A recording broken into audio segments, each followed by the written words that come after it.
Hey there, welcome to this course. My name is Dr. Bassi. I'm an addiction psychiatrist.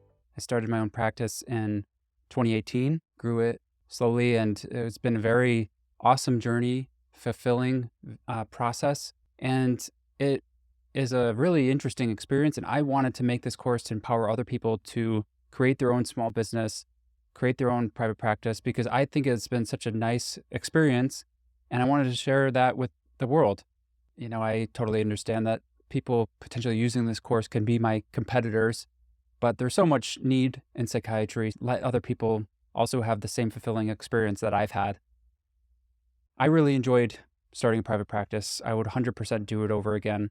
I want to empower other people to gain independence and have there be less reliance on large hospital systems. I think if there's more independent clinicians, then we all rise up and the entire system is improved by having more independent clinicians.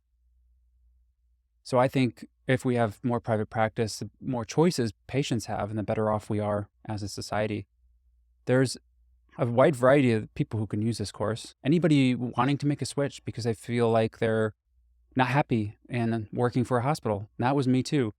Not happy being one of 1,000 people who are walking into work in the morning and feeling like they're insignificant. Private practice can help with that. It's a process in which you don't really know what you don't know. And this is for individuals who recognize that and they want to at least have an overview of what it is they should be looking into and getting more resources for. So that's something to consider when you're starting off with this course. The trade-off there is that you'll have more responsibilities, but you also have more autonomy. If you're a creative individual, somebody who likes to be able to make your own website and understand what the patient's experience is like when they come to you, then I think this will be a very fulfilling journey, endeavor for you, because you'll have tons and tons of creative outlets in this regard. And maybe too many, maybe there'll be too many decisions to make, but I think that's the main primary benefit of starting a private practice is that ability to make it what you want it to be. Make your hours what you want it to be, make the name what you want it to be, make the graphics what you want it to be, the website, everything. How people are greeted when they answer the phones or when they call in, what they hear. So you can do what you want whenever you want. Maybe there's a little asterisk or caveat with whenever. There are certain things that come up pretty rapidly or urgently, and you need to address those pretty promptly. Otherwise, people are going to understand that this private practice is not for them and people don't respond to them. But for the most part, you can develop your schedule that you want. If you want to work on the business aspects at nighttime when your kids are napping, then you have that opportunity. It's not like you have to be in an office somewhere from 9 to 5. So that's a nice plus to it. The people who succeed are those who are very self-motivated, because there's not going to be anybody telling you what you need to do. It's just going to be all from within, something that you feel like you need to accomplish. And it's those people who have that inner sense of drive that want to get this going and they just love the process of it that are going to be the most successful. My goal is to tell you as much as you need to know to be armed for when you need to seek an expert opinion. It's like kind of understanding medicine. You need to know when you've reached your bounds and you need to refer out to an additional specialist. So it's a pretty similar process. I want you to be armed with what you need to know about a topic, but not give you everything there is to know about a particular topic. So the course itself does not replace the advice of a lawyer or accountant. So you really do need to have those as well. And I'll talk about what to look for, what to talk to them, what to expect when you're talking to a lawyer and an accountant. So for the past 4 years, been based in Florida, currently seeing patients in 12 different states, including Illinois, California, mainly the most populated states.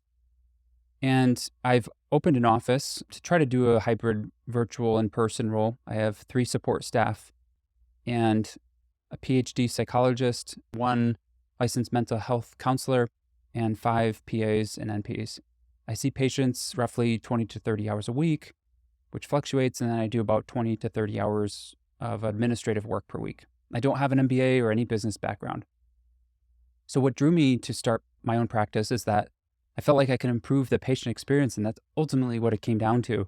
I was tired of the way patients were talking about their experiences with hospital systems, I want to be able to control the voice of the practice, the brand, its personality, our values, our mission, and you can control all of that. And if you don't like something, you can easily change it. You don't have to talk to your tech department, legal, compliance, upper management, etc. So you have all of that autonomy to make your own decisions. You can work whenever you want to, and if you're virtual, wherever you want to. So I like the idea of being compensated for every patient visit. It's just a totally different mindset than when your salary makes you very motivated to see each patient rather than just motivated to get through the day, essentially. So what do you need to be successful in doing private practice? You need to be interested in the business side of this. There's a lot of that. It's not really focused. This course isn't focused that much on patient care. It's actually more of the modules later. A lot of it is just getting the business up. So since it could be slow to start, money shouldn't be a major factor. For at least 2 years, you should have other job, part-time, or doing locums work that pays to help out, to supplement your income. And like I mentioned earlier, you can easily get another job that pays comparable without all of the stressors. So if you're not one who's really keen on firing people, not keen on working outside of your regular scheduled work hours, or if you're just one who wants to punch out at the end of the day and not want to handle urgent issues, then this is probably not the best, most suited position or journey for you. So it's very different than being an employee where you can just export certain responsibilities to other staff to take care of. When you're a private practice owner, a lot of it does just fall on you. You're the default person to catch all of the remaining things that nobody is there for. So there's a reason that HR is a career path in of itself. And same with billing and scheduling. There's a lot to it. There's a lot of legal issues, a lot of nuances about the ways we handle certain situations. So you're often going to feel that nobody in the practice really cares as much about it as you do. You probably feel like you're working the hardest in the practice. So a lot is going to fall on you after our urgent calls from the ER, from inpatient units, from whoever needs to reach you in a pinch. So it's not a 9 to 5. You can't really just punch out if you want the business to run well. And what that means is that it's going to potentially take away from family time. You might feel that there's a lot to do and you still want to hang out with family, trying to balance all of this stress, but it will pay off in the long run. It's just difficult at first. So the nice thing is that you're not going to have a boss breathing down your back, but insurance companies will essentially be your effective boss. And you have to remain in compliance with the requirements. You know, if you don't do their recredentialing requirements, they're just going to terminate you from their contract, and then you won't have an income stream from them, potentially. The drawback, like to reiterate, is that there's a slow startup process. It could be unpredictable. I worked with Hazelden Betty Ford after fellowship. I was a medical director there at the Chicago location. While I was building the practice, I would recommend being fully transparent with any positions that you have in separate private practice. That way you're not breaking any rules and they're not surprised later on. And you just ethically have a better working relationship with the people at those facilities. One thing we may talk about later on is that there could potentially be higher expectations from clients. If they're paying cash, especially, we'll talk about this later on, that there's maybe higher expectations from private practice owners versus just a patient going into a hospital system. I know that I have a little bit of a different feel when I go to private practice versus when I go to a hospital system. So that's exactly kind of the point of why I started the private practice. I wanted people to have a different feel, but maybe that also translates to having different expectations from you as a private practice owner. So understand that while this course talks about my experience, there really are multiple right ways to start practice. So for this reason, I'm going to just default to letting you know what I did because that's what I know best.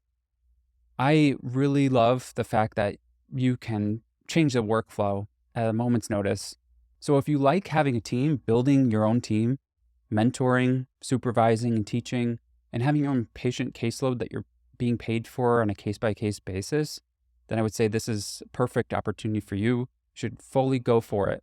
You also get to see a wide variety of patients. If you're doing telehealth, there's a lot of diversity because you're seeing a larger geographic catchment area.